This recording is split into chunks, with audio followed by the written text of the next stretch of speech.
Hello everyone student, welcome to my channel Urdu की अहमियत। दोस्तों, जैसे कि आप लोगों की मालूम है कि हम लोग प्रतिदिन मैथमेटिक्स का ऑब्जेक्टिव करते हैं, ठीक उसी प्रकार ये ऑब्जेक्टिव लेकर आए हैं आपके लिए। ये सेट नंबर 3 है। अगर आप लोगों ने सेट 1 से लेकर सेट 2 तक नहीं देखा है तो उसे जाकर देख लें। इसका लिंक आपको डिस्क्रिप्शन में मिल जाएगा। दोस्तों, आपको बता दूं कि अगर आप इस चैनल पर न्यू है तो चैनल को सब्सक्राइब कर लेना ताकि आने वाले वीडियो की नोटिफिकेशन सबसे पहले आप तक पहुंचे। दोस्तों, वीडियो पसंद आए तो लाइक कर देना तथा अपने दोस्तों के पास शेयर करना। चलिए दोस्तों, हम समय के बिना नष्ट किए क्वेश्चन को स्टार्ट करते हैं। क्वेश्चन नंबर 1 का रहा है, ध्यान से देखेंगे। क्वेश्चन 1 का रहा है D sine X by D X equal to what, यानी साइन एक्स का आपको डीसी पूछा जा रहा है। दोस्तों, तो साइन एक्स का आप लोगों ने पढ़ा होगा कि साइन एक्स का जो डीसी होता है वो होता है कॉस एक्स होता है। दोस्तों, ध्यान रहे, तो साइन एक्स का जो डीसी होता है वो कॉस एक्स होता है, यानी इसका राइट आंसर आपका ऑप्शन नंबर ए होगा।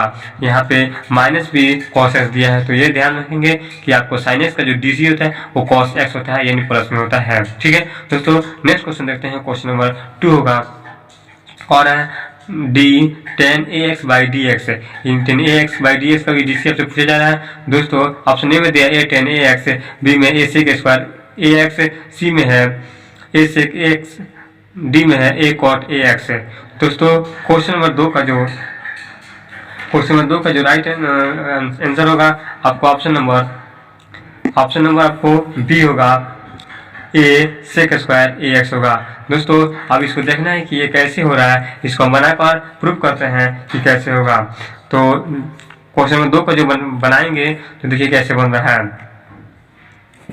Ten A X by D X is equal to होगा कैसे, तो आपको सेक होगा। टेन एक्स का जो डीसी होता है आपको सेक स्क्वायर होता है। टेन एक्स का क्या होता है, सेक स्क्वायर होता है। उसके बाद से ब्रैकेट के अंदर आपका ए एक्स हो जाएगा और इंटू ए बाहर निकलेगा, क्योंकि बाहर निकलने का कारण क्या है, क्योंकि ए यहाँ पर कांस्टेंट है दोस्तों, तो ये निकल जाएगा। तो अब इसका देख लीजिए, फाइनली जो आंसर आ रहा है आपको ए सेक स्क्वायर ए एक्स। तो दोस्तों देखिए, ए सेक स्क्वायर ए एक्स, यानी अब देखना है कि आपका जो आंसर है वो कौन सा है। तो दोस्तों, यहाँ पर option number A sec square A X, यानी आपको ऑप्शन नंबर बी है जो राइट आंसर होगा। दोस्तों, क्वेश्चन नंबर 2 का जो राइट आंसर होगा आपका ऑप्शन नंबर बी होगा। नेक्स्ट क्वेश्चन देखते हैं। क्वेश्चन नंबर 3 होगा सेक एक्स का sec X by D X, यानी सेक एक्स का जो डीसी होता है दोस्तों वो क्या होता है। तो आपको मालूम होगा सेक एक्स का जो पढ़े होंगे तो मालूम होगा सेक एक्स का जो डीसी होता है आपको sec X into tan X होता है, यानी इसका जो राइट आंसर होगा आपका ऑप्शन नंबर सी होगा दोस्तों, यानी sec X into tan X होगा।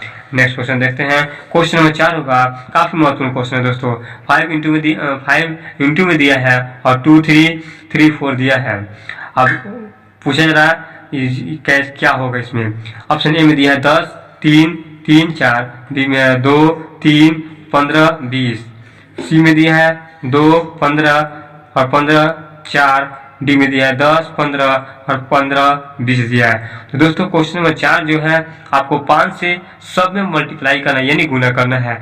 यानी 5 दूना 10, 5 तिहाई 15, 5 तिहाई 15, 5 चौका 20, यानी 10 15 15 20। देखना है कि 10 15 और 15 20 किस में है। तो दोस्तों, यहाँ पर जो 4 नंबर का जो राइट आंसर होगा आपको ऑप्शन नंबर डी होगा, यानी 10 15 और 15 20 हो रहा है। यानी क्वेश्चन नंबर 4 का जो राइट आंसर होगा आपको ऑप्शन नंबर डी होगा। दोस्तों, नेक्स्ट क्वेश्चन देखते हैं। क्वेश्चन नंबर 5 होगा, ये काफी महत्वपूर्ण क्वेश्चन है दोस्तों। क्वेश्चन नंबर 5 का मान पूछा जा रहा है आपसे 8 9 और 2 3 का बराबर वाट दिया है। तो इसमें आपको ऑप्शन में दिया है 16 11 6 और 42।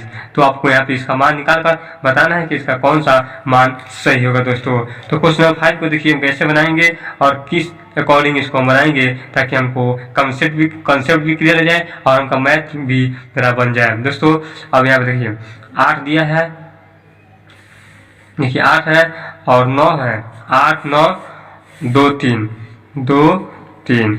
देखिए इसको कैसे बनाएंगे, ऐसे कर लेंगे और इसको इस तरह और इस तरह, यानी तिरछा हम गुना करेंगे, तिरछा मल्टीप्लाई करेंगे। तो यानी 8 में 3 से गुना करेंगे, आखिर का 24 माइनस 9 दूना 18 इक्वल टू, यानी 24 में से 18 जाएगा, कितना बचेगा 6 दोस्तों हमारा जो आंसर आएगा आपको 6 आएगा।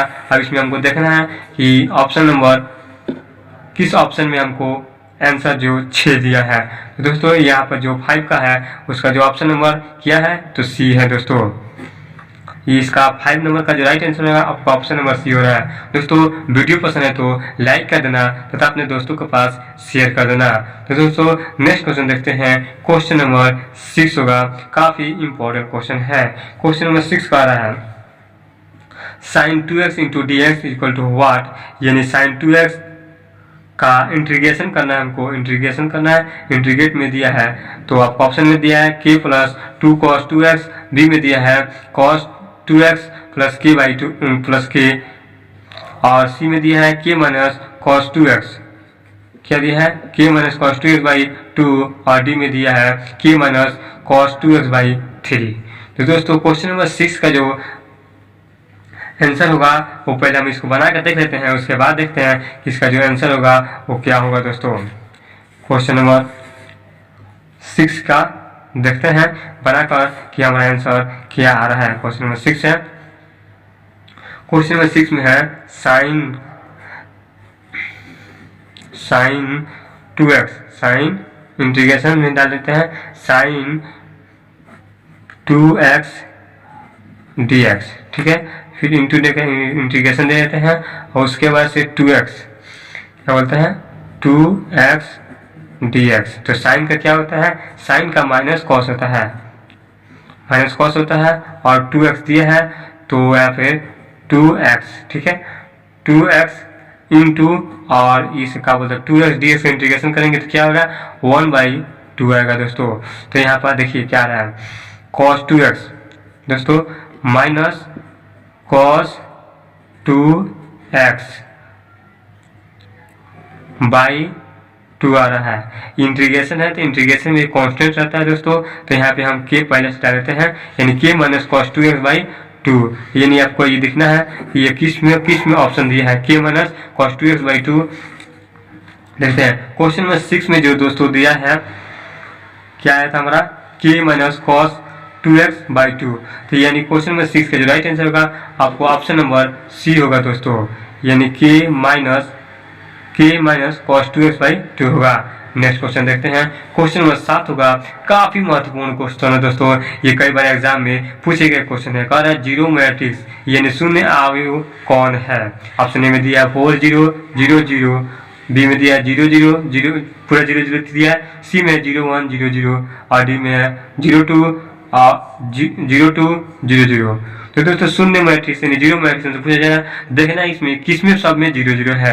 तो जो 7 नंबर का क्वेश्चन है दोस्तों, ये इसका जो राइट आंसर होगा आपका ऑप्शन नंबर बी होगा दोस्तों। नेक्स्ट क्वेश्चन देखते हैं दोस्तों। वीडियो पसंद है तो लाइक कर देना तथा अपने दोस्तों के पास शेयर करना दोस्तों। तो दोस्तों नेक्स्ट क्वेश्चन देखते हैं। क्वेश्चन नंबर 8 होगा, क्वेश्चन नंबर 8 का रहा है ए बराबर दिया है 1 2 3 4 5 6 इक्वल टू आपको ए डैश बराबर 0, यानी ए डैश मांगा जा रहा है, यानी ए का ट्रांसपोज मांगा जा रहा है दोस्तों। तो अब ट्रांसपोज कैसे निकालना है ये तो आप लोग अच्छे से जानते होंगे, क्योंकि आप लोगों ने पढ़ा होगा कि ट्रांसपोज कैसे निकाला जाता है। देखिए दोस्तों यहाँ पे दी इसको हम लोग क्या बोलते हैं, इसको हम लोग रो बोलते हैं, क्या बोलते हैं रो बोलते हैं, और इसको यानी नीचे वाला को क्या बोलते हैं हम लोग कॉलम बोलते हैं। यानी इस तरह रहता है, इस डिसीजन रहता है तो कॉलम, और ऐसा रहता है तो रो। देखिए तो इसमें क्या है एगो और दो गो, यानी दो गो रो है, 1 2 3 गो कॉलम है। तो यहाँ पे ए का ट्रांसपोज है ए बराबर इतना है। तो दोस्तों आपको ऑप्शन ए में दिया है ऐसे दिया है, बी में है 4 5 6 1 2 3, सी में दिया 1 4 2 4 और 3 6। तो हमको यहाँ पर निकालना क्या है ट्रांसपोज निकालना है। देखिए 2 को क्या करेंगे, इसको सबसे पहले हम 1 2 3 दिया है ना, तो ये रो में दिया है, इसको हम पहले 1 2 3 को रो में ना करके बल्कि इसको हमको कॉलम में सजा देना है। तो कॉलम में सजाएंगे तो देखिए इसका कॉलम में कैसे सजेगा दोस्तों, कॉलम में जो सजेगा वो इस तरह समझेगा 1 2 3, उसके बाद से क्या होगा 4 5 6। तो ये इस हिसाब से सजेगा दोस्तों। देखिए 1 2 3 4 5 6 यानी कॉलम में सज गया हमारा। देखिए अब यहाँ पे देखिए, यहाँ पे दिया है, इसमें देखना है कि हमको जो राइट आंसर है वो कौन सा है। तो 1 2 3 4 5 6 यानी 8 का जो राइट आंसर होगा आपको ऑप्शन नंबर सी होगा दोस्तों ये। ठीक है, यानी आपको समझ में आ रहा है कि कैसे हम कैसे ये क्वेश्चन हम सॉल्व कर पा रहे हैं। ट्रांसपोज कर रहा है यानी उल्टा, जो रो में है उसको कॉलम में करना है, जो कॉलम में है उसको रो में करना है। यानी ये रो में है तो इसको हमको कॉलम में करना है, और ये कॉलम में है तो इसको हमको रो में कर देना है। ठीक है दोस्तों, तो नेक्स्ट क्वेश्चन देखते हैं। क्वेश्चन नंबर 9 होगा, काफी महत्वपूर्ण क्वेश्चन है। क्वेश्चन 9 का रहा है दोस्तों, इंटीग्रेशन x के power 5 dx equal to what. तो ये इंटीग्रेशन है और ये कैसे बनेगा आपको मालूम होगा, आप इंटीग्रेशन पढ़ेंगे तो। देखिए दोस्तों, हम बता रहे हैं क्वेश्चन नंबर 9 का। क्वेश्चन नंबर 9 है यहाँ पे। क्वेश्चन नंबर 9 का जो हमको बनाना है वो देखिए क्या है, यानी x के पावर 5 प्लस 1 बाई 5 प्लस 1 यानी क्या होगा, यानी x के पावर 6 बाई 6। ठीक है, और क्या बोलते हैं इंटीग्रेशन है, इंटीग्रेशन है तो हमको कांस्टेंट लगना है, प्लस की डाल देंगे या सी भी डाल सकते हैं। तो x के पावर 6 बाई 6 यानी आपको देखना है इसमें कौन सा ऑप्शन सही है। यानी x के पावर 5 है तो इसमें एक जोड़ देना है और नीचे 5 प्लस 1 कर देंगे, यानी 6 हो जाएगा। यानी x के पावर 6 बाई 6 प्लस के। यानी दोस्तों क्वेश्चन नंबर 9 का जो राइट आंसर होगा आपको ऑप्शन नंबर ए होगा दोस्तों। यानी यहाँ से आप ऑब्जेक्टिव सॉल्व भी कर पा रहे हैं और उसके साथ साथ देख ले रहे हैं कि आपकी ऑब्जेक्टिव किस तरह बनाना है दोस्तों, क्योंकि क्वेश्चंस इजी ही पूछे जाते हैं लेकिन वो कॉन्सेप्चुअल क्वेश्चन होते हैं दोस्तों, इसलिए आपको क्वेश्चन का कंसेप्ट भी साथ में क्लियर करते चलना है दोस्तों। इस सेट का अंतिम क्वेश्चन होगा क्वेश्चन नंबर 10 होगा दोस्तों। कह रहा है साइन एक्स का वर्तमान रेंज होता है। दोस्तों क्वेश्चन 10 को ध्यान से पढ़िएगा, साइन एक्स का वर्तमान रेंज होता है। ऑप्शन ए में दिया है π/2 से π/2 पाई, बी में दिया है पाई 3 π/2। ठीक है, और सी में दिया है 0 पाई, डी में दिया है -π/2 से π/2। तो दोस्तों क्वेश्चन नंबर जो 10 का जो राइट आंसर होगा आपको ऑप्शन नंबर डी होगा। क्वेश्चन नंबर 10 का जो राइट आंसर होगा ऑप्शन नंबर डी होगा, यानी -π/2 से π/2 इसका जो रेंज होता है वो होता है। तो दोस्तों आज का ये रहा वीडियो। दोस्तों अगर वीडियो पसंद आए तो लाइक कर देना तथा अपने दोस्तों के पास शेयर कर देना। दोस्तों एक और बात कहना है कि इससे पहले हमने जो भी वीडियो अपलोड किया है वो आपको प्ले लिस्ट में मिल सकता है, आप उसे जाकर वहां से देख ले। दोस्तों वीडियो पसंद है तो लाइक कर देना तथा अपने दोस्तों के पास शेयर कर देना। फिर मिलते हैं नेक्स्ट वीडियो में, तब तक के लिए धन्यवाद दोस्तों।